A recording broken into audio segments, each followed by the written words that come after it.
नमस्कार।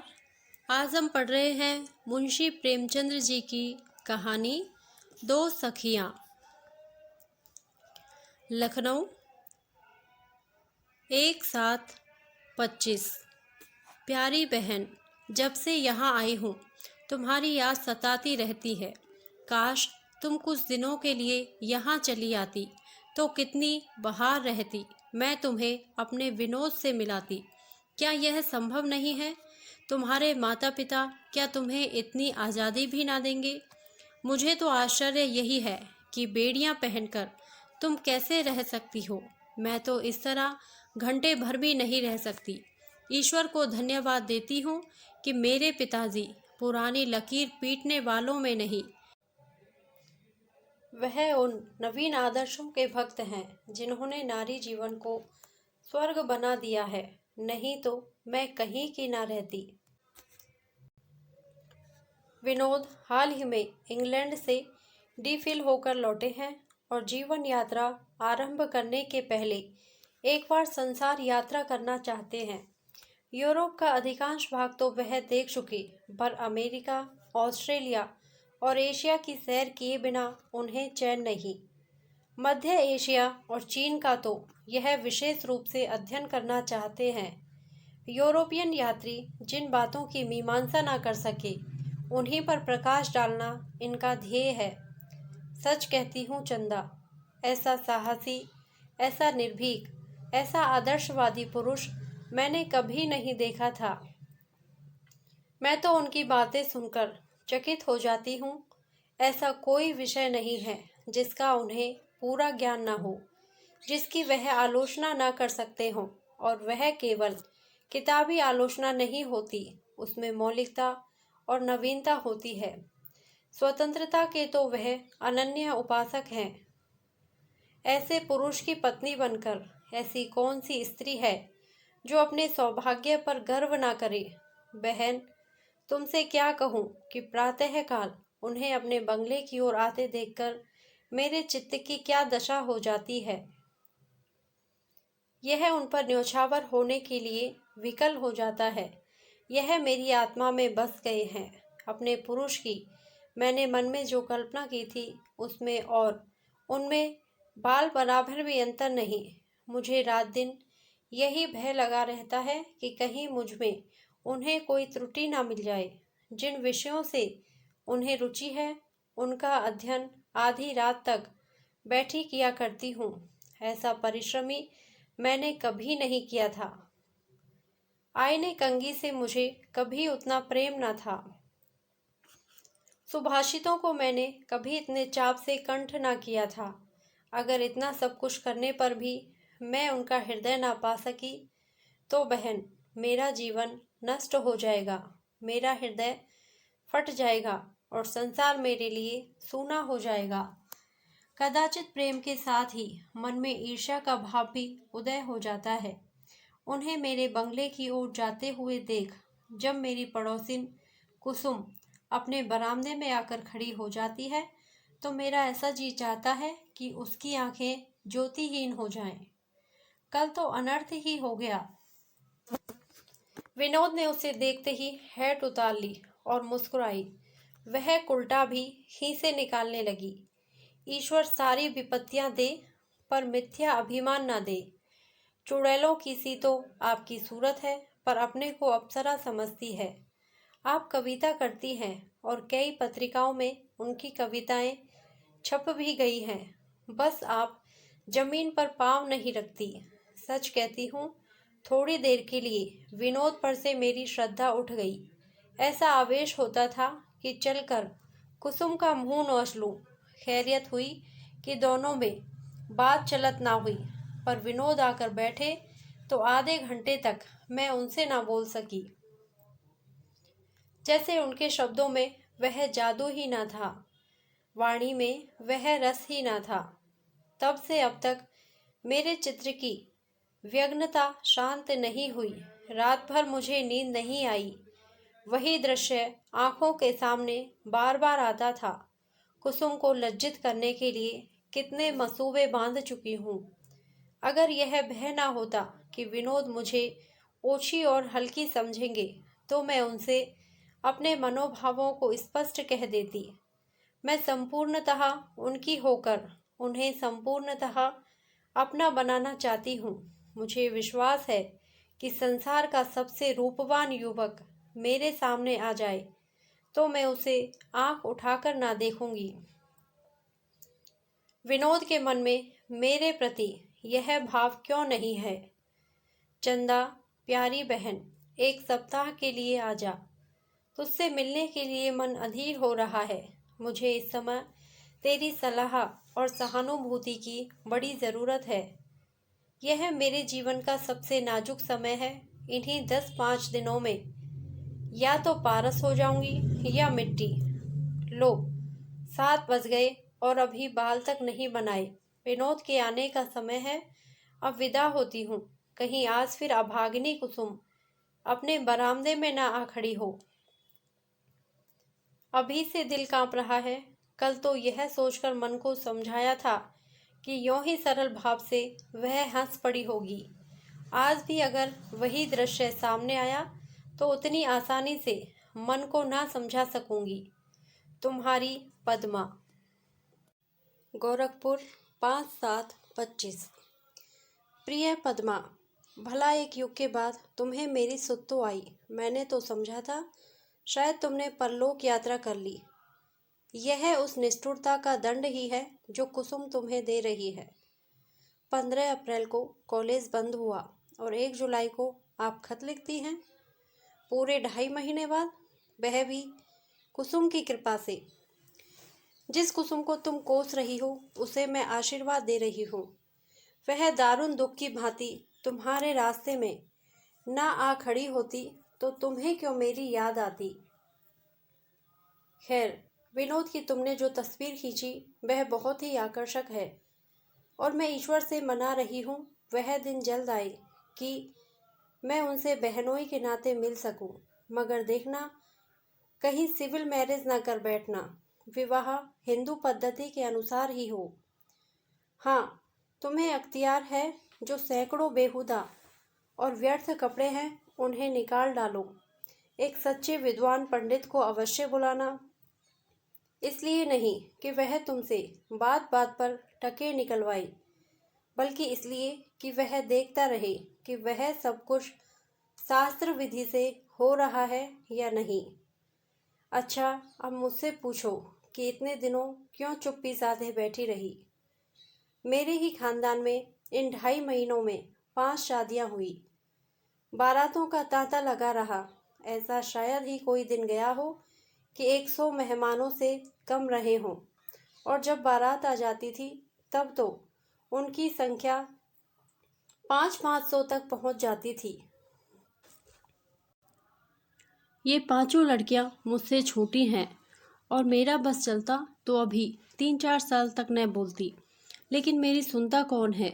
और विचार करने पर मुझे भी ऐसा मालूम होता है कि माता पिता का लड़कियों के विवाह के लिए जल्दी करना कुछ अनुचित नहीं है। जिंदगी का कोई ठिकाना नहीं। अगर माता पिता अकाल मर जाएं तो लड़की का विवाह कौन करे। भाइयों का क्या भरोसा। अगर पिता ने काफ़ी दौलत छोड़ी है तो कोई बात नहीं, लेकिन जैसा साधारणतः होता है, पिता ऋण का भार छोड़ गए तो बहन भाइयों पर भार हो जाती है। यह भी अन्य कितने ही हिंदू रस्मों की भांति आर्थिक समस्या है, और जब तक हमारी आर्थिक दशा ना सुधरेगी यह रस्म भी ना मिटेगी। अब मेरे बलिदान की बारी है। आज के 15वें दिन यह घर मेरे लिए विदेश हो जाएगा। 2-4 महीने के लिए आऊँगी तो मेहमान की तरह। मेरे विनोद बनारसी हैं, अभी कानून पढ़ रहे हैं। उनके पिता नामी वकील हैं। सुनती हूँ कई गांव हैं, कई मकान हैं, अच्छी मर्यादा है। मैंने अभी तक वर को नहीं देखा।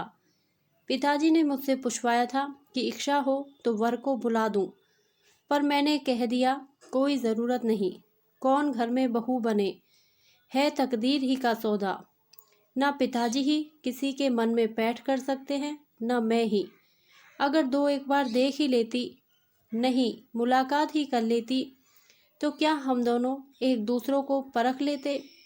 यह किसी तरह संभव नहीं। ज़्यादा से ज़्यादा हम एक दूसरे का रंग रूप देख सकते हैं। इस विषय में मुझे विश्वास है कि पिताजी मुझसे कम संयत नहीं है। मेरे दोनों बड़े बहनोई सौंदर्य के पुतले ना हों, पर कोई रमणी उनसे घृणा नहीं कर सकती।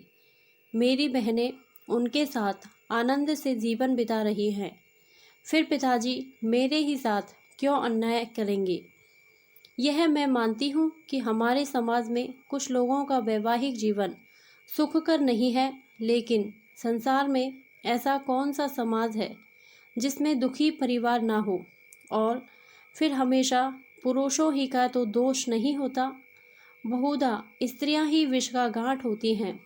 मैं तो विवाह को सेवा और त्याग का व्रत समझती हूँ और इसी भाव से उसका अभिवादन करती हूँ।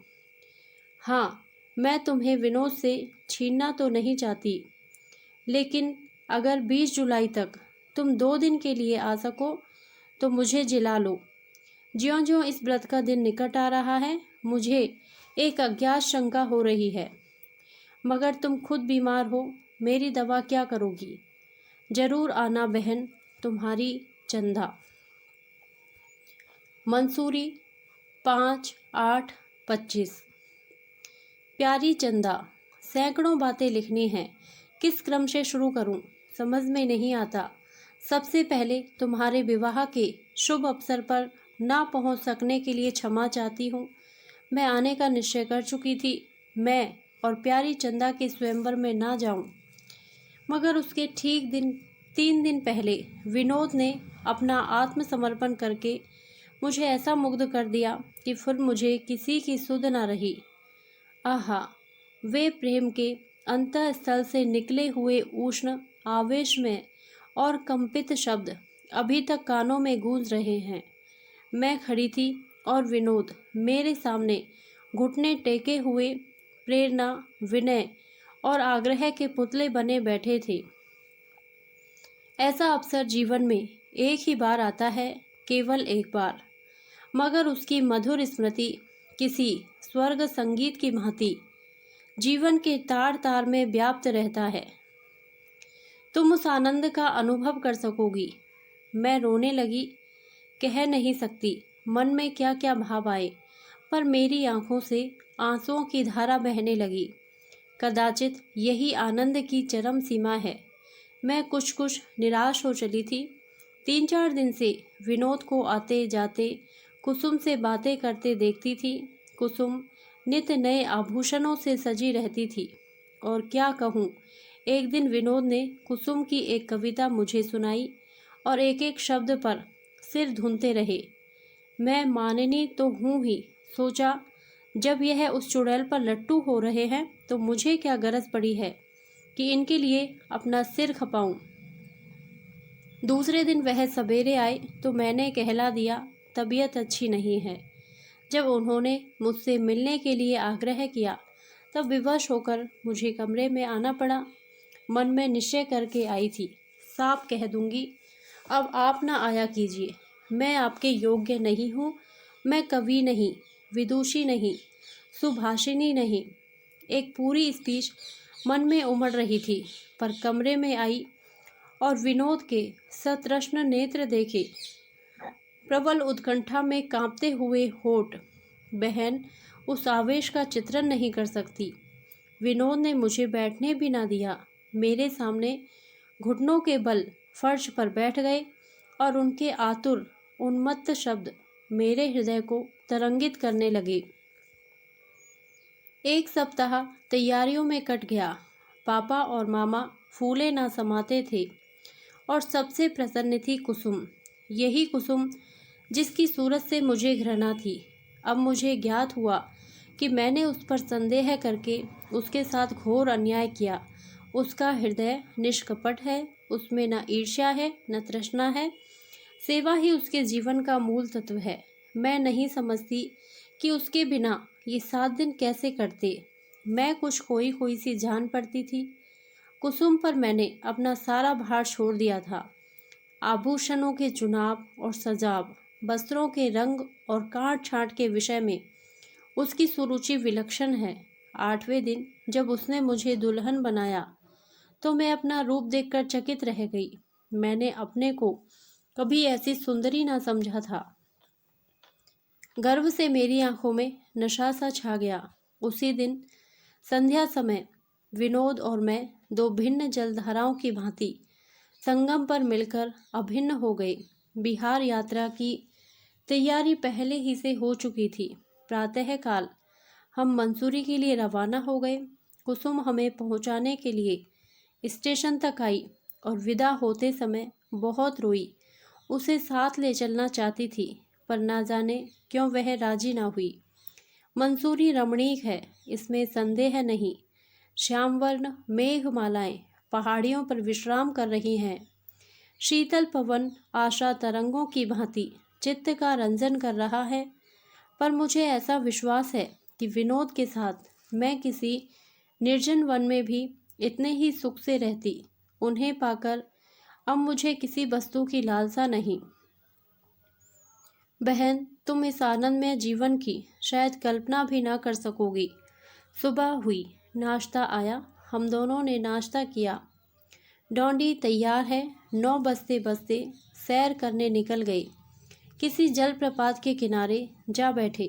वहाँ जल प्रवाह का मधुर संगीत सुन रहे हैं, या किसी शिलाखंड पर बैठे मेघों की व्योम क्रीड़ा देख रहे हैं। 11 बजते बजते लौटे, भोजन किया। मैं पियानो पर जा बैठी। विनोद को संगीत से प्रेम है, खुद बहुत अच्छा गाते हैं और मैं गाने लगती हूँ तब तो वह झूमने ही लगते हैं। तीसरे पहर हम 1 घंटे के लिए विश्राम करके खेलने या कोई खेल देखने चले जाते हैं। रात को भोजन करने के बाद थिएटर देखते हैं और वहाँ से लौटकर शयन करते हैं। न सास की घुड़कियाँ हैं, न नंदों की कानाफूसी, न जेठानियों के ताने। पर इस सुख में भी मुझे कभी कभी एक शंका सी होती है, फूल में कोई कांटा तो नहीं छिपा हुआ? प्रकाश के पीछे कहीं अंधकार तो नहीं है? मेरी समझ में नहीं आता ऐसी शंका क्यों होती है। अरे यह लो, 5 बज गए। विनोद तैयार है। आज टेनिस का मैच देखने जाना है। मैं भी जल्दी से तैयार हो जाऊं। शेष बातें फिर लिखूंगी। हाँ, एक बात तो भूली ही जा रही थी, अपने विवाह का समाचार लिखना। पतिदेव कैसे हैं? रंग रूप कैसा है? ससुराल गई या अभी मैके ही में हो? ससुराल गई तो वहाँ के अनुभव अवश्य लिखना। तुम्हारी खूब नुमाइश हुई होगी। घर कुटुंब और मोहल्ले की महिलाओं ने घूंघट उठा उठाकर खूब मुंह देखा होगा। खूब परीक्षा हुई होगी। ये सभी बातें विस्तार से लिखना। देखें कब फिर मुलाकात होती है। तुम्हारी पद्मा। गोरखपुर 1/9/25। प्यारी पद्मा, तुम्हारा पत्र पढ़कर चित्त को बड़ी शांति मिली। तुम्हारे न आने ही से मैं समझ गई थी कि विनोद बाबू तुम्हें हर ले गए, मगर यह ना समझी थी कि तुम मंसूरी पहुंच गई। अब उस आमोद प्रमोद में भला गरीब चंदा को क्यों याद आने लगी। अब मेरी समझ में आ रहा है कि विवाह के लिए नए और पुराने आदर्श में क्या अंतर है। तुमने अपनी पसंद से काम लिया, सुखी हो। मैं लोक लाज की दासी बनी रही, नसीबों को रो रही हूँ। अच्छा, अब मेरी बीती सुनो। दान दहेज के टंटे से तो मुझे कुछ मतलब है नहीं। पिताजी ने बड़ा ही उदार हृदय पाया है, खूब दिल खोलकर दिया होगा। मगर द्वार पर बारात आते ही मेरी अग्नि परीक्षा शुरू हो गई। कितनी उत्कंठा थी वह दर्शन की, पर देखूं कैसे, कुल की नाक न कट जाएगी। द्वार पर बारात आई। सारा जमाना वर को घेरे हुए था। मैंने सोचा छत पर से देखूं। छत पर गई, पर वहां से भी कुछ न दिखाई दिया। हाँ, इस अपराध के लिए अम्माजी की घुड़कियां सुननी पड़ी। मेरी जो बात इन लोगों को अच्छी नहीं लगती, उसका दोष मेरी शिक्षा के माथे मढ़ा जाता है। पिताजी बेचारे मेरे साथ बड़ी सहानुभूति रखते हैं, मगर किस किस का मुंह पकड़े। द्वार 4 तो यूं गुजरा और भांवरों की तैयारियां होने लगी। जनवासे से गहनों और कपड़ों का थाल आया। बहन, सारा घर, स्त्री पुरुष सब उस पर कुछ इस तरह टूटे मानो इन लोगों ने कभी कुछ देखा ही नहीं। कोई कहता है कंठा तो लाए ही नहीं, कोई हार के नाम को रोता है। अम्मा जी तो सचमुच रोने लगी, मानो मैं डुबा दी गई। वर पक्ष वालों की दिल खोल कर निंदा होने लगी, मगर मैंने गहनों की तरफ आंख उठाकर भी नहीं देखा। हाँ, जब कोई वर के विषय में कोई बात करता था तो मैं तन्मय होकर सुनने लगती थी। मालूम हुआ दुबले पतले आदमी हैं, रंग सांवला है, आंखें बड़ी बड़ी हैं, हंसमुख हैं। इन सूचनाओं से दर्शनोत्कंठा और भी प्रबल होती थी। भावरों का मुहूर्त ज्यों-ज्यों समीप आता था, मेरा चित्त व्यग्र होता जाता था।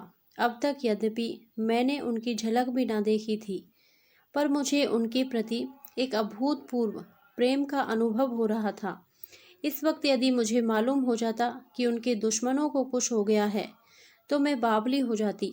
अभी तक मेरा उनसे साक्षात नहीं हुआ है, मैंने उनकी बोली तक नहीं सुनी है, लेकिन संसार का सबसे रूपवान पुरुष भी मेरे चित्त को आकर्षित नहीं कर सकता। अब वही मेरे सर्वस्व हैं। आधी रात के बाद भावरें हुई। सामने हवन कुंड था, दोनों ओर विप्रगण बैठे हुए थे, दीपक जल रहा था, कुल देवता की मूर्ति रखी हुई थी, वेद मंत्र का पाठ हो रहा था। उस समय मुझे ऐसा मालूम हुआ कि सचमुच देवता विराजमान हैं। अग्नि, वायु, दीपक, नक्षत्र सभी मुझे उस समय देवत्व की ज्योति से प्रदीप्त जान पड़ते थे। मुझे पहली बार आध्यात्मिक विकास का परिचय मिला।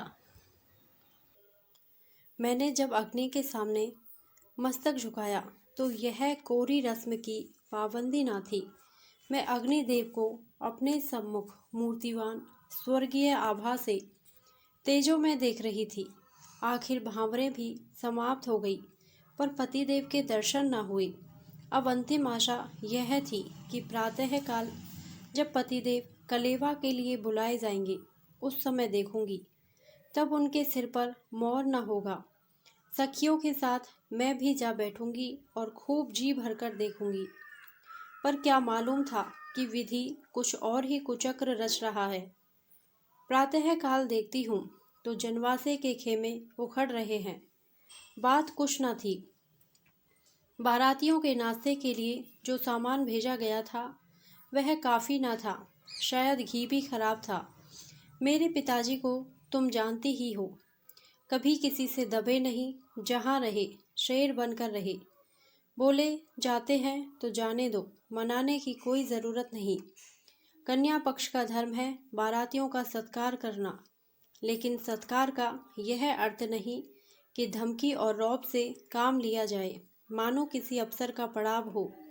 अगर वह अपने लड़के की शादी कर सकते हैं तो मैं भी अपनी लड़की की शादी कर सकता हूँ। बारात चली गई और मैं पति के दर्शन न कर सकी। सारे शहर में हलचल मच गई। विरोधियों को हंसने का अवसर मिला। पिताजी ने बहुत सामान जमा किया था, वह सब खराब हो गया। घर में जिसे देखिए मेरी ससुराल की निंदा कर रहा है। उजड्डू हैं, लोभी हैं, बदमाश हैं। मुझे जरा भी बुरा नहीं लगता, लेकिन पति के विरुद्ध मैं एक शब्द भी नहीं सुनना चाहती। एक दिन अम्मा जी बोली, लड़का भी बेसमझ है, दूध पीता बच्चा नहीं, कानून पढ़ता है, मूछ दाढ़ी आ गई है। उसे अपने बाप को समझाना चाहिए था कि आप लोग क्या कर रहे हैं, मगर वह भी भीगी बिल्ली बना रहा। मैं सुनकर तिलमिला उठी, कुछ बोली तो नहीं, पर अम्मा जी को मालूम ज़रूर हो गया कि इस विषय में मैं उनसे सहमत नहीं।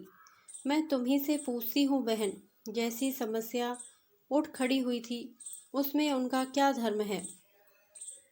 अगर वह अपने पिता और अन्य संबंधियों का कहना ना मानते तो उनका अपमान ना होता। उस वक्त उन्होंने वही किया जो उचित था, मगर मुझे विश्वास है कि जरा मामला ठंडा होने पर वह आएंगे। मैं अभी से उनकी राह देखने लगी हूँ। डाकिया चिट्ठियाँ लाता है तो दिल में धड़कन होने लगती है। शायद उनका पत्र भी हो। जी में बार बार आता है, क्यों ना मैं ही एक खत लिखूं, मगर संकोच में पढ़कर रह जाती हूँ। शायद मैं कभी ना लिख सकूंगी। मान नहीं है, केवल संकोच है। पर हाँ, अगर 10-5 दिन और उनका पत्र ना आया या वह खुद ना आए तो संकोच मान का रूप धारण कर लेगा। क्या तुम उन्हें एक चिट्ठी नहीं लिख सकती? सब खेल बन जाए, क्या मेरी इतनी खातिर भी ना करोगी? मगर ईश्वर के लिए उस खत में कहीं यह ना लिख देना कि चंदा ने प्रेरणा की है। क्षमा करना, ऐसी भद्दी गलती की तुम्हारी ओर से शंका करके मैं तुम्हारे साथ अन्याय कर रही हूँ, मगर मैं समझदार थी ही कब। तुम्हारी चंदा। मंसूरी 20/9/25।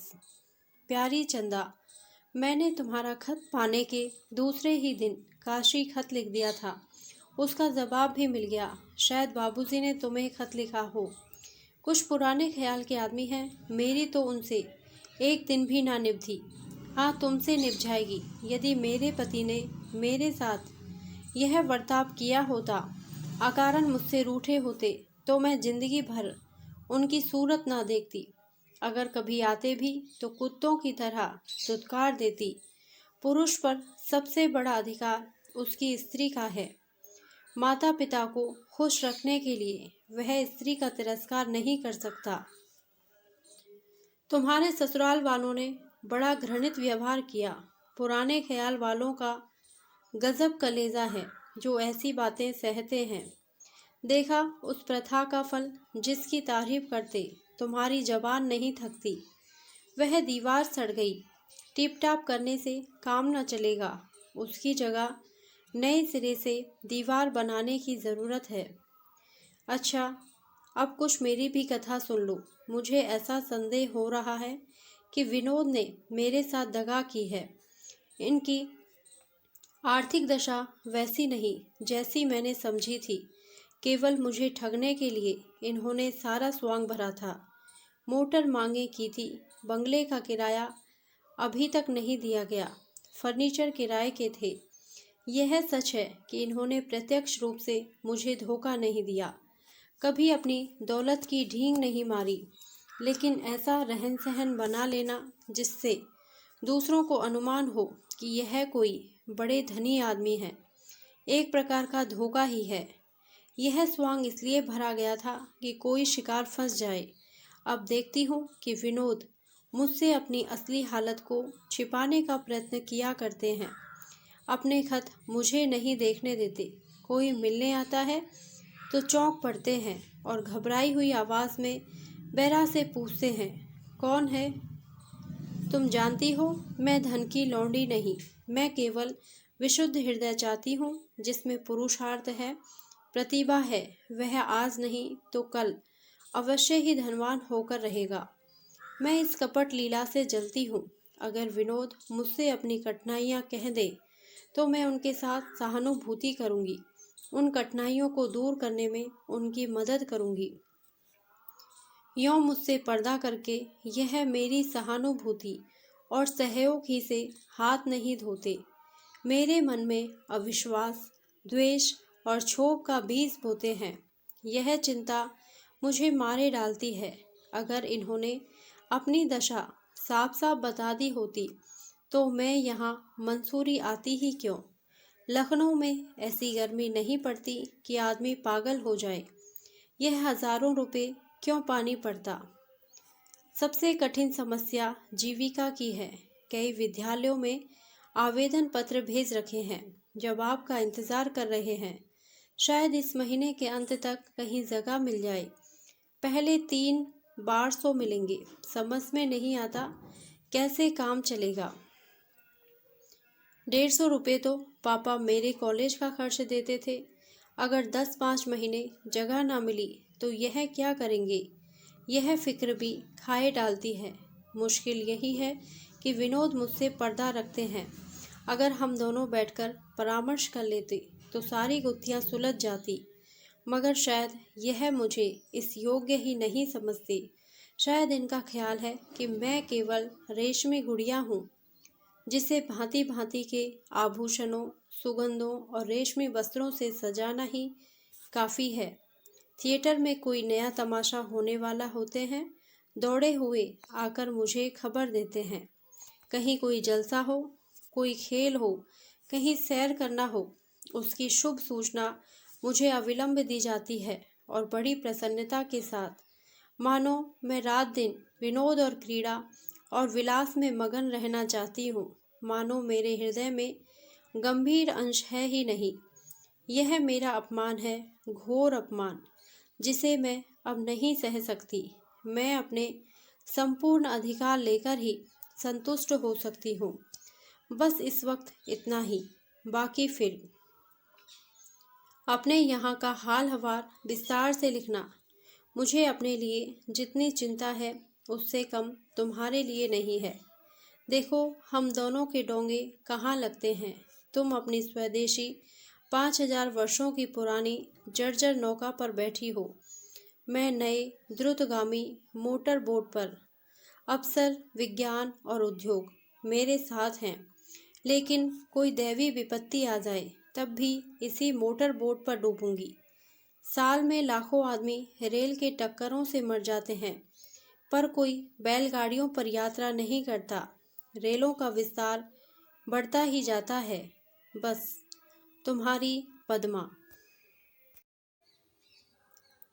गोरखपुर 25/9/25। प्यारी पद्मा, कल तुम्हारा खत मिला, आज जवाब लिख रही हूँ। एक तुम हो कि महीनों रटाती हो। इस विषय में तुम्हें मुझसे उपदेश लेना चाहिए। विनोद बाबू पर तुम व्यर्थ ही आक्षेप लगा रही हो। तुमने क्यों पहले ही उनकी आर्थिक दशा की जांच पड़ताल नहीं की? बस एक सुंदर, रसिक, शिष्ट, वाणी मधुर युवक देखा और फूल उठी। अब भी तुम्हारा ही दोष है। तुमने अपने व्यवहार से, रहन सहन से सिद्ध कर दो कि तुम में गंभीर अंश भी है। फिर देखूं कि विनोद बाबू कैसे तुमसे पर्दा रखते हैं। और बहन, यह तो मानवीय स्वभाव है। सभी चाहते हैं कि लोग हमें संपन्न समझें। इस स्वांग को अंत तक निभाने की चेष्टा की जाती है, और जो इस काम में सफल हो जाता है उसी का जीवन सफल समझा जाता है। जिस युग में धन ही सर्वप्रधान हो, मर्यादा, कीर्ति, यश, यहाँ तक कि विद्या भी धन से खरीदी जा सके, उस युग में स्वांग भरना एक लाजमी बात हो जाती है। अधिकार योग्यता का मुंह ताकते हैं। यही समझ लो कि इन दोनों में फूल और फल का संबंध है। योग्यता का फूल लगा और अधिकार का फल आया। इन ज्ञानोपदेश के बाद अब तुम्हें हार्दिक धन्यवाद देती हूँ। तुमने पतिदेव के नाम जो पत्र लिखा था उसका बहुत अच्छा असर हुआ। उसके 5वें ही दिन स्वामी का कृपा पात्र मुझे मिला। बहन, वह खत पाकर मुझे कितनी खुशी हुई इसका तुम अनुमान कर सकती हो। मालूम होता था अंधे को आंखें मिल गई हैं। कभी कोठे पर जाती थी, कभी नीचे आती थी, सारे में खलबली पड़ गई। तुम्हें वह पत्र अत्यंत निराशाजनक जान पड़ता। मेरे लिए वह संजीवन मंत्र था, आशा दीपक था। प्राणेश ने बारातियों की उद्दंडता पर खेद प्रकट किया था, पर बड़ों के सामने वह जबान कैसे खोल सकते थे। फिर जनातियों ने भी बारातियों का जैसा आदर सत्कार करना चाहिए था वैसा नहीं किया। अंत में लिखा था, प्रिय, तुम्हारे दर्शनों की कितनी उत्कंठा है लिख नहीं सकता। तुम्हारी कल्पित मूर्ति नित आंखों के सामने रहती है, पर कुल मर्यादा का पालन करना मेरा कर्तव्य है। जब तक माता पिता का रुख न पाऊं, आ नहीं सकता। तुम्हारे वियोग में चाहे प्राण ही निकल जाएं, पर पिता की इच्छा की उपेक्षा नहीं कर सकता। हाँ, एक बात का दृढ़ निश्चय कर चुका हूँ, चाहे इधर की दुनिया उधर हो जाए, कपूत कहलाऊं, पिता के कोप का भागी बनूं, घर छोड़ना पड़े, पर अपनी दूसरी शादी ना करूँगा। मगर जहाँ तक मैं समझता हूँ मामला इतना तूल ना खींचेगा। यह लोग थोड़े दिनों में नरम पड़ जाएंगे और तब मैं आऊँगा और अपनी हृदयेश्वरी को आंखों पर बिठाकर लाऊंगा। बस अब मैं संतुष्ट हूँ बहन, मुझे और कुछ ना चाहिए। स्वामी मुझ पर इतनी कृपा रखते हैं, इससे अधिक और वह क्या कर सकते हैं। प्रियतम, तुम्हारी चंदा सदैव तुम्हारी रहेगी। तुम्हारी इच्छा ही उसका कर्तव्य है। वह जब तक जिएगी तुम्हारे पवित्र चरणों से लगी रहेगी। उसे बिसारना मत। बहन, आंखों में आंसू भर आते हैं, अब नहीं लिखा जाता। जवाब जल्द देना। तुम्हारी चंदा। दिल्ली, 15/12/25। प्यारी बहन, तुझसे बार बार क्षमा मांगती हूँ, पैरों पड़ती हूँ। मेरे पत्र न लिखने का कारण आलस्य न था, सैर सपाटे की धुन न थी। रोज सोचती थी कि आज लिखूंगी, पर कोई ना कोई ऐसा काम आ पड़ता था, कोई ऐसी बात हो जाती थी, कोई ऐसी बाधा आ खड़ी होती थी कि चित्त अशांत हो जाता था और मुंह लपेटकर पड़ रहती थी। तुम मुझे अब देखो तो शायद पहचान ना सको। मंसूरी से दिल्ली आए 1 महीना हो गया। यहाँ विनोद को 300 रुपये की एक जगह मिल गई है। यह सारा महीना बाजार की खाक छानने में कटा। विनोद ने मुझे पूरी स्वाधीनता दे रखी है। मैं जो चाहूँ करूँ, उनसे कोई मतलब नहीं। वह मेरे मेहमान हैं। गृहस्थी का सारा बोझ मुझ पर डालकर वह निश्चिंत हो गए हैं। ऐसा बेफिक्रा मैंने आदमी ही नहीं देखा। हाजिरी की परवाह है न डिनर की। बुलाया तो आ गए, नहीं तो बैठे हैं। नौकरों से कुछ बोलने की तो मानो इन्होंने कसम ही खा ली है। उन्हें डांटूं तो मैं, रखूं तो मैं, निकालूं तो मैं, उनसे कोई मतलब ही नहीं। मैं चाहती हूँ वह मेरे प्रबंध की आलोचना करें, ऐब निकालें। मैं चाहती हूँ जब मैं बाजार से कोई चीज़ लाऊं तो वह पतावे में जट गई या जीत गई।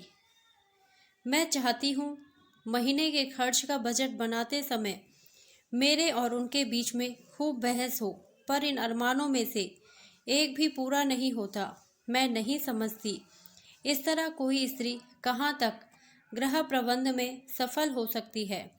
विनोद के इस संपूर्ण आत्मसमर्पण ने मेरी निज की जरूरतों के लिए कोई गुंजाइश ही नहीं रखी। अपने शौक की चीज़ें खुद खरीद कर लाते बुरा मालूम होता है, कम से कम मुझसे नहीं हो सकता। मैं जानती हूँ मैं अपने लिए कोई चीज़ लाऊं तो वह नाराज़ ना होंगे। नहीं, मुझे विश्वास है खुश होंगे, लेकिन मेरा जी चाहता है मेरे शौक श्रृंगार की चीज़ें वह खुद ला कर दें। उनसे लेने में जो आनंद है वह खुद जाकर लाने में नहीं।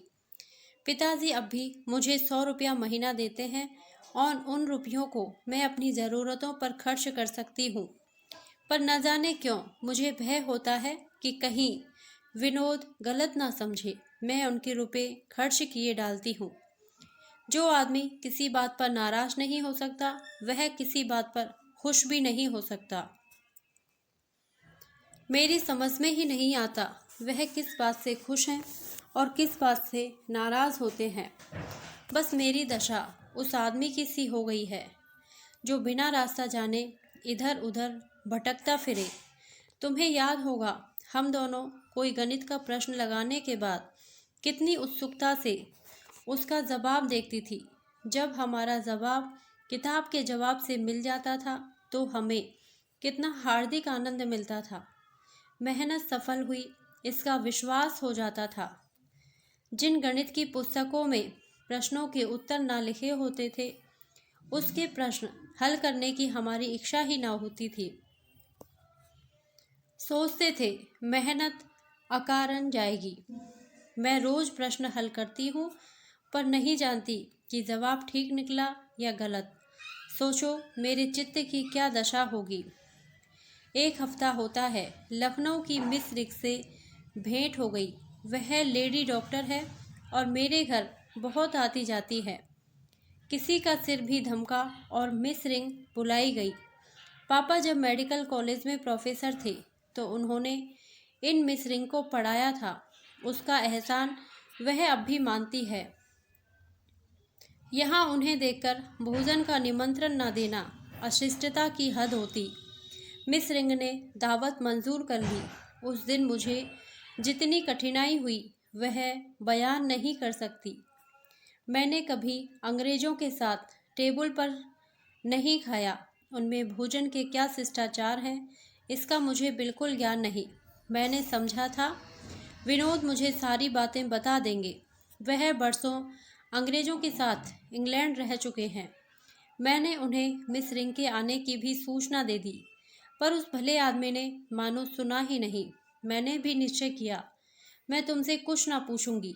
यही ना होगा कि मिस रिंग हंसेंगी भला से। अपने ऊपर बार बार झुंझलाती थी कि कहाँ मिस रिंग को बुला बैठी।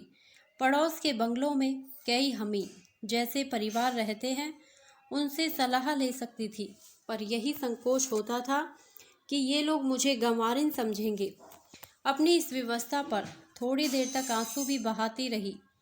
आखिर निराश होकर अपनी बुद्धि से काम लिया। दूसरे दिन मिस रिंग आई। हम दोनों भी मेज़ पर बैठे। दावत शुरू हुई। मैं देखती थी कि विनोद बार बार झेपते थे और मिस रिंग बार बार नाक सिकोड़ती थी, जिससे प्रकट हो रहा था कि शिष्टाचार की मर्यादा भंग हो रही है। मैं शर्म के मारे मरी जाती थी। किसी भांति विपत्ति सिर सके टली। तब मैंने कान पकड़े कि अब किसी अंग्रेज की दावत ना करूंगी। उस दिन से देख रही हूँ विनोद मुझसे कुछ खिंचे हुए हैं। मैं भी नहीं बोल रही हूँ। वह शायद समझते हैं कि मैंने उनकी भद्द करा दी। मैं समझ रही हूँ कि उन्होंने मुझे लज्जित किया। सच कहती हूँ चंदा, गृहस्थी के इन झंझटों में मुझे अब किसी से हंसने बोलने का अवसर नहीं मिलता। इधर महीनों से कोई नई पुस्तक नहीं पढ़ सकी। विनोद की विनोदशीलता भी न जाने कहाँ चली गई। अब वह सिनेमा या थिएटर का नाम भी नहीं लेते। हाँ, मैं चलूँ तो वह तैयार हो जाएंगे। मैं चाहती हूँ प्रस्ताव उनकी ओर से हो, मैं उसका अनुमोदन करूँ। शायद वह पहले की आदतें छोड़ रहे हैं। मैं तपस्या का संकल्प उनके मुख पर अंकित पाती हूँ। ऐसा जान पड़ता है अपने में गृह संचालन की शक्ति न पाकर उन्होंने सारा भार मुझ पर डाल दिया है। मंसूरी में वह घर के संचालक थे। 2-2.5 महीने में 1500 खर्च किए। कहाँ से लाए यह मैं अब तक नहीं जानती। पास तो शायद ही कुछ रहा हो। संभव है किसी मित्र से ले लिया हो। 300 रुपये महीने की आमदनी में थिएटर और सिनेमा का जिक्र ही क्या। 50 रुपये तो मकान ही के निकल जाते हैं। मैं इस जंजाल से तंग आ गई हूँ। जी चाहता है विनोद से कह दूँ कि मेरे चलाए यह ठेला ना चलेगा। आप तो 2-2.5 घंटा यूनिवर्सिटी में काम करके दिन भर चैन करें, खूब टेनिस खेलें, खूब उपन्यास पढ़ें, खूब सोएं, और मैं सुबह से आधी रात तक घर के झंझटों में मरा करूं। कई बार छोड़ने का इरादा किया, दिल में ठानकर उनके पास गई भी, लेकिन उनका सामीप्य मेरे सारे संयम, सारी ग्लानि, सारी विरक्ति को हर लेता है। उनका विकसित मुखमंडल, उनके अनुरक्त नेत्र, उनके कोमल शब्द मुझ पर मोहिनी मंत्र सा डाल देते हैं। उनके एक आलिंगन में मेरी सारी वेदना विलीन हो जाती है। बहुत अच्छा होता अगर यह इतने रूपवान, इतने मधुरभाषी, इतने सौम्य ना होते। तब कदाचित मैं इनसे झगड़ बैठती, अपनी कठिनाइयाँ कह सकती। इस दशा में तो इन्होंने मुझे जैसे भेड़ बना लिया है, मगर माया को तोड़ने का मौका तलाश कर रही हूँ। इस तरह से मैं अपना आत्मसम्मान खो बैठी हूँ। मैं क्यों हर एक बात में किसी की अप्रसन्नता से डरती रहती हूँ? मुझ में क्यों यह भाव नहीं आता कि जो कुछ मैं कर रही हूँ वह ठीक है? मैं इतनी मुखापेक्षा क्यों करती हूँ? इस मनोवृत्ति पर मुझे विजय पाना है, चाहे जो कुछ हो। अब इस वक्त विदा होती हूँ। अपने यहाँ के समाचार लिखना। जी लगा है। तुम्हारी पद्मा।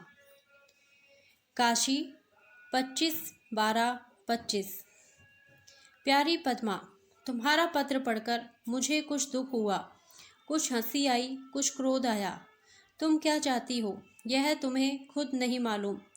तुमने आदर्श पति पाया है। व्यर्थ की शंकाओं से मन को अशांत ना करो। तुम स्वाधीनता चाहती थी, वह तुम्हें मिल गई। 2 आदमियों के लिए 300 रुपये कम नहीं होते। उस पर अभी तुम्हारे पापा भी 100 रुपये दिए जाते हैं। अब और क्या करना चाहिए। मुझे भय होता है कि तुम्हारा चित्त कुछ अव्यवस्थित हो गया है। मेरे पास तुम्हारे लिए सहानुभूति का एक शब्द भी नहीं। मैं 15 तारीख को काशी आ गई। स्वामी स्वयं मुझे विदा कराने गए थे। घर से चलते समय बहुत रोई। पहले मैं समझती थी कि लड़कियां झूठ मूठ रोया करती हैं, फिर मेरे लिए तो माता पिता का वियोग कोई नई बात ना थी। गर्मी, दशहरा और बड़े दिन की छुट्टियों के बाद 6 सालों से इस वियोग का अनुभव कर रही हूँ। कभी आंखों में आंसू ना आते थे। सहेलियों से मिलने की खुशी होती थी, पर अब की तो ऐसा जान पड़ता था कि कोई हृदय को खींचे लेता है। अम्मा जी के गले लिपटकर तो मैं इतना रोई कि मुझे मूर्छा आ गई। पिताजी के पैरों पर लौटकर रोने की अभिलाषा मन में ही रह गई। हाय, वह रुदन का आनंद! उस समय पिता के चरणों पर गिरकर रोने के लिए मैं अपने प्राण तक दे देती। यही रोना आता है कि मैंने इनके लिए कुछ न किया। मेरा पालन पोषण करने में इन्होंने क्या कुछ कष्ट न उठाया। मैं जन्म की रोगिणी हूँ, रोज ही बीमार रहती थी। अम्मा जी रात भर मुझे गोद में लिए बैठी रह जाती थी। पिताजी के कंधों पर चढ़कर उचकने की याद मुझे अभी तक आती है। उन्होंने कभी मुझे कड़ी निगाह से नहीं देखा। मेरे सिर में दर्द हुआ और उनके हाथों के तोते उड़ जाते थे। 10 वर्ष की उम्र तक यूँ गए। 6 साल देहरादून में गुजरे। अब जब इस योग्य हुई कि उनकी कुछ सेवा करूं, तो यूँ पर झाड़कर अलग हो गई। कुल 8 महीने तक उनके चरणों की सेवा कर सकी और यही 8 महीने मेरे जीवन की निधि हैं। मेरी ईश्वर से यही प्रार्थना है कि मेरा जन्म फिर इसी गोद में हो और फिर इसी अतुल पितृ स्नेह का आनंद भोगूं। संध्या समय गाड़ी स्टेशन से चली। मैं जनाना कमरे में थी और लोग दूसरे कमरे में थे। उस वक्त सहसा मुझे स्वामी जी को देखने की प्रबल इच्छा हुई। सांत्वना, सहानुभूति और आश्रय के लिए हृदय व्याकुल हो रहा था। ऐसा जान पड़ता था जैसे कोई कैदी काला पानी जा रहा हो। घंटे भर बाद गाड़ी एक स्टेशन पर रुकी। मैं पीछे की ओर खिड़की से सिर निकालकर देखने लगी। उसी वक्त द्वार खुला और किसी ने कमरे में कदम रखा। उस कमरे में एक औरत भी ना थी। मैंने चौंक कर पीछे देखा तो एक पुरुष। मैंने तुरंत मुंह छिपा लिया और बोली, आप कौन हैं? यह जनाना कमरा है, मर्दाने कमरे में जाइए। पुरुष ने खड़े खड़े कहा, मैं तो इसी कमरे में बैठूंगा। मर्दाने कमरे में भीड़ बहुत है।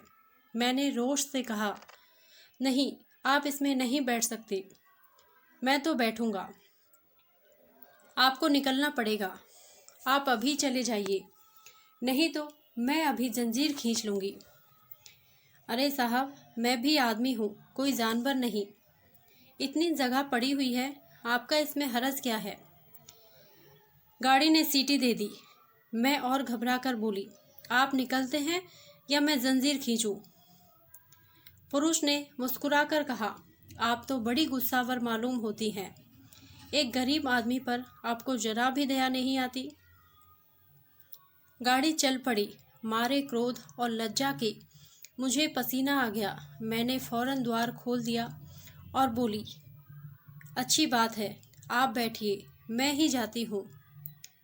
बहन, मैं सच कहती हूँ, मुझे उस वक्त लेश मात्र भी भय ना था। जानती थी गिरते ही मर जाऊंगी, पर एक अजनबी के साथ अकेले बैठने से मर जाना अच्छा था। मैंने एक पैर लटकाया ही था कि उस पुरुष ने मेरी बाँह पकड़ ली और अंदर खींचता हुआ बोला, अब तक तो आपने मुझे काले पानी भेजने का सामान कर दिया था। यहाँ और कोई तो है नहीं, फिर आप इतना क्यों घबराती हैं? बैठिए, जरा हंसिए, बोलिए। अगले स्टेशन पर मैं उतर जाऊंगा। इतनी देर तक कृपा कटाक्ष से वंचित ना कीजिए। आपको देखकर दिल काबू से बाहर हुआ जाता है। क्यों एक गरीब का खून सिर पर लीजिएगा? मैंने झटक कर अपना हाथ छुटा लिया। सारी देह कांपने लगी, आंखों में आंसू भर आए। उस वक्त अगर मेरे पास कोई छुरी या कटार होती तो मैंने जरूर उसे निकाल लिया होता और मरने मारने को तैयार हो गई होती, मगर इस दशा में क्रोध से होठ चबाने के सिवा और क्या करती। आखिर झल्लाना व्यर्थ समझकर मैंने सावधान होने की चेष्टा करके कहा, आप कौन हैं? उसने उसी ढिठाई से कहा, तुम्हारे प्रेम का इच्छुक। आप तो मजाक करते हैं, सच बतलाइए। सच बता रहा हूँ, तुम्हारा आशिक हूँ। अगर आप मेरे आशिक हैं तो कम से कम इतनी बात मानिए कि अगले स्टेशन पर उतर जाइए। मुझे बदनाम करके आप कुछ ना पाएंगे। मुझ पर इतनी दया कीजिए। मैंने हाथ जोड़कर यह बात कही। मेरा गला भी भराया था। उस आदमी ने द्वार की ओर जाकर कहा, अगर आपका यही हुक्म है तो लीजिए, जाता हूँ, याद रखिएगा। उसने द्वार खोल दिया और एक पांव आगे बढ़ाया। मुझे मालूम हुआ वह नीचे कूदने जा रहा है। बहन नहीं कह सकती कि उस वक्त मेरे दिल की क्या दशा हुई। मैंने बिजली की तरह लपक कर उसका हाथ पकड़ लिया और अपनी तरफ जोर से खींच लिया। उसने ग्लानि से भरे हुए स्वर में कहा, क्यों खींच लिया? मैं तो चला जा रहा था। अगला स्टेशन आने दीजिए। जब आप भगा ही रही हैं तो जितनी जल्द भाग जाऊं उतना ही अच्छा। मैं यह कब कहती हूँ कि आप चलती गाड़ी से कूद पड़िए। अगर मुझ पर इतनी दया है तो एक बार जरा दर्शन ही दे दो। अगर आपकी स्त्री से कोई दूसरा पुरुष बातें करता तो आपको कैसा लगता? पुरुष ने त्योरियां चढ़ाकर कहा, मैं उसका खून पी जाता। मैंने निसंकोच होकर कहा, तो फिर आपके साथ मेरे पति क्या व्यवहार करेंगे यह भी आप समझते होंगे। तुम अपनी रक्षा आप ही कर सकती हो प्रिय। तुम्हें पति की मदद की जरूरत ही नहीं। अब आओ, मेरे गले से लग जाओ। मैं ही तुम्हारा भाग्यशाली स्वामी और सेवक हूँ। मेरा हृदय उछल पड़ा। एक बार मुंह से निकला, अरे आप? और मैं दूर हटकर खड़ी हो गई। एक हाथ लंबा घूंघट खींच लिया। मुंह से एक शब्द ना निकला। स्वामी ने कहा, अब यह शर्म और पर्दा कैसा? मैंने कहा, आप बड़े छलिए हैं। इतनी देर तक मुझे रुलाने में क्या मजा आया? स्वामी, इतनी देर में मैंने तुम्हें जितना पहचान लिया उतना घर के अंदर शायद बरसों में भी ना पहचान सकता। यह अपराध क्षमा करो। क्या तुम सचमुच गाड़ी से कूद पड़ती? अवश्य। बड़ी खैरियत हुई, मगर यह दिल लगी बहुत दिनों याद रहेगी। मेरे स्वामी औसत कद के, सांवले, चेचकरू, दुबले आदमी हैं। उनसे कहीं रूपवान पुरुष मैंने देखे हैं, पर मेरा हृदय कितना उल्लासित हो रहा था, कितना आनंद में संतुष्टि का अनुभव कर रही थी, मैं बयान नहीं कर सकती। मैंने पूछा, गाड़ी कब तक पहुंचेगी? शाम को पहुंच जाएंगे। मैंने देखा स्वामी का चेहरा कुछ उदास हो गया है। वह 10 मिनट तक चुपचाप बैठे बाहर की तरफ ताकते रहे। मैंने उन्हें केवल बात में लगाने ही के लिए यह अनावश्यक प्रश्न पूछा था, पर अभी जब वह ना बोले तो मैंने फिर ना छेड़ा। पानदान खोलकर पान बनाने लगी। सहसा उन्होंने कहा, चंदा, एक बात कहूँ? मैंने कहा, हाँ हाँ, शौक से कहिए। उन्होंने सिर झुकाकर शर्माते हुए कहा, मैं जानता कि तुम इतनी रूपवती हो तो मैं तुमसे विवाह ना करता। अब तुम्हें देखकर मुझे मालूम हो रहा है कि मैंने तुम्हारे साथ अन्याय किया है। मैं किसी तरह तुम्हारे योग्य न था। मैंने पान का बीड़ा उन्हें देते हुए कहा, ऐसी बातें ना कीजिए। आप जैसे हैं मेरे सर्वस्व हैं। मैं आपकी दासी बनकर अपने भाग्य को धन्य मानती हूँ। दूसरा स्टेशन आ गया। गाड़ी रुकी। स्वामी चले गए। जब जब गाड़ी रुकती थी वह आकर दो चार बातें कर जाते थे। शाम को हम लोग बनारस पहुँच गए। मकान एक गली में है और मेरे घर से बहुत छोटा है। इन कई दिनों में यह भी मालूम हो रहा है कि सास जी स्वभाव की रूखी हैं, लेकिन अभी किसी के बारे में कुछ नहीं कह सकती। संभव है मुझे भ्रम हो रहा हो। फिर लिखूंगी। मुझे इसकी चिंता नहीं कि घर कैसा है, आर्थिक दशा कैसी है, सास ससुर कैसे हैं। मेरी इच्छा है कि यहाँ सभी मुझसे खुश रहें। पतिदेव को मुझसे प्रेम है, यह मेरे लिए काफ़ी है। मुझे और किसी बात की परवाह नहीं। तुम्हारे बहनोई जी का मेरे पास बार बार आना सास जी को अच्छा नहीं लगता। वह समझती हैं कहीं यह सिर न चढ़ जाए। क्यों मुझ पर उनकी यह अकृपा है कह नहीं सकती, पर इतना जानती हूँ कि वह अगर इस बात से नाराज होती है तो हमारे ही भले के लिए। वह ऐसी कोई बात क्यों करेंगी जिससे हमारा हित ना हो। अपनी संतान का अहित कोई माता नहीं कर सकती। मुझ ही में कोई बुराई उन्हें नजर आई होगी। 2-4 दिन में आप ही मालूम हो जाएगा। अपने यहाँ के समाचार लिखना। जवाब की आशा 1 महीने के पहले तो है नहीं। यूं तुम्हारी खुशी। तुम्हारी चंदा।